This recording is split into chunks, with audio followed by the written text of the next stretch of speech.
Ake ngithathe leli thuba ngibingelele ngiyumpanza kunevideo engiyenze izolo ngikhuluma ngodaba oluthinta inkosi yamaNazaretha asebuhleni unyazi lwezulu. Kuleyo video ke ngitholile uhlangothi lokugxekwa lapho ngibuza khona ukuthi uma inkolo yamaNazaretha akwaShembe yehla ezulwini idesigneke ngendlela yokuthi iyowelela ezandleni zomndeni wakwaShembe, futhi inohlelo eyehla ngalo lokuthi kuyoba umqalo wendlela kanjalo yehle ngolibo lokuzalana kwabo. Thina singamaKristu singenaphi? Ngithola ukugxekwa ke ngalonkulumo kwathiwa amaNazaretha aphoxa abantu etimeleni kwasha kwacima kanjani.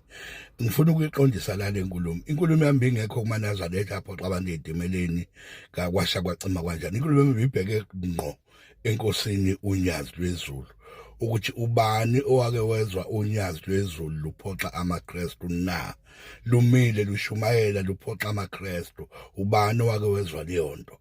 Bengimlapho ngaze ngathi ngicela onevideo yaleyo nto angithumelele yona, angitholanga ke ivideo. So ke ngenhlanhla enkulu kunento encane ngicela ukuyiveza.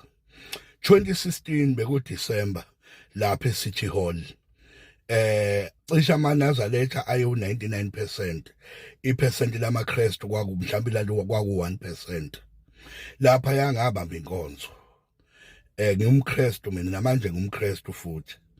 Ngabamba inkonzo lapha ya iphethwe yimi qobo inkonzo.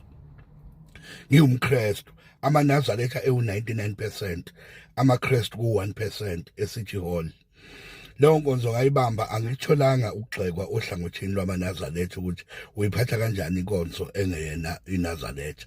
Leyo nkonzo yaba inhle kakhulu ngangokuthi unyazi lwaze lwangimema ukuthi ngifike ebuhleni.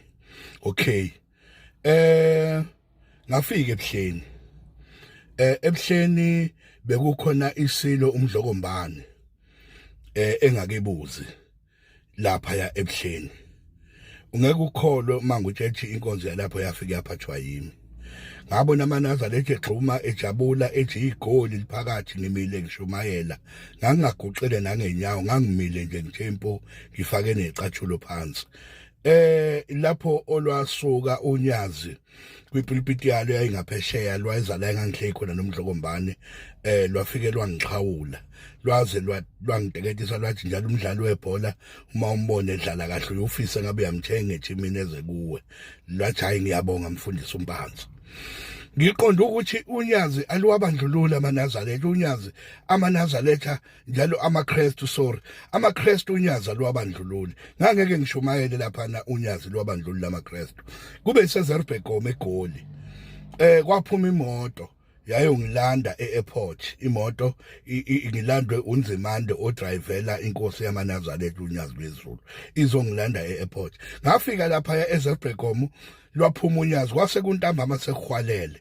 Lwangibingelela ngenhlonipho, nami ngahlonipha, sahlala phansi saxoxa, ngagibela ngabuya.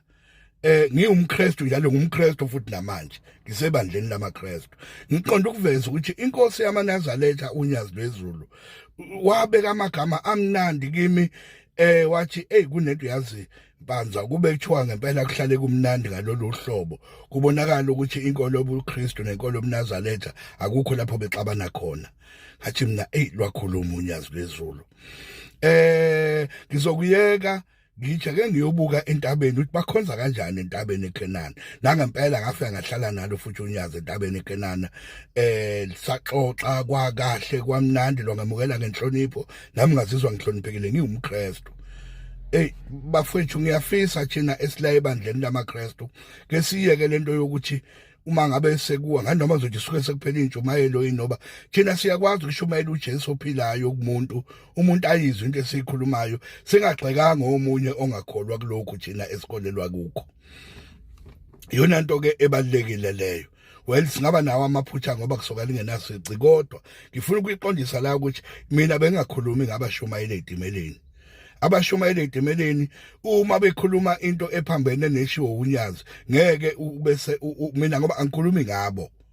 cha angikhulumi ngabashumayeli khuluma ngayo inkosi yamaNazaretha yona uqobo unyazi lwezulu okuthe ngomunye unyaka cishe beku2020 lapha ya eJudea kuhambe oprofessor beyolibona unyazi kwakhona noprofessor uMaphalala bayamazi abaningi ufundise 20 years lapha University of Zululand lwathuma uprofessor uMhlongo nomunye ubaba ukuthi ake niyongibizela umfundisi uMpanza ngisamazi nimtshela afike la ngizombona nangempela ngayiyeka indlela enganginayo ngakusasa ngabamba indlela ngaphikelele eJudea ngingakwazi nakahle ngaze ngawufika eJudea lwaphuma unyazi lwangibona ngajabula kwamnandi kwahamba into enhle unyazi abefundisi abamaKristu liyabathanda ithina esicwasayo esicwasa inkolo yobuNazaretha ngendlela esuke sikhulume ngayo masime emapulpiti singabeki lo Jesu wethu uyabo uba thina sibeka lo Jesu wethu njengoba enjalo ngoba namaNazaretha uma emile eshumayela abeka uShembe akholelwa kakhulu kuye ukuthi nansi umsebenzi kaShembe ila imisebenzi kaShembe ihambela imisebenzi kaShembe nathi sinemisebenzi ngoJesu esingama epulpiti sikhomba ukuthi ngila ngikhona amandla kaKristu ngila ngikhona uJesu ngisusela wangibeka la wangisusa la wangibeka la kungaba ngabikho gxeka umuntu ayizwe into engishoyo umuntu ngembhabhadisa angena khonza uNkulunkulu ngalawo magama amafushane laba balobe begxeka awukuye nje ebuhleni noma la unyazi lukhona uye nje umfundisi wenkosi uMkristu othandekayo ukuye nje ucela ukuyobona unyazi ubone indlela ozomukelwa ngayo nangendlela izandla ezifudumele nezithobekile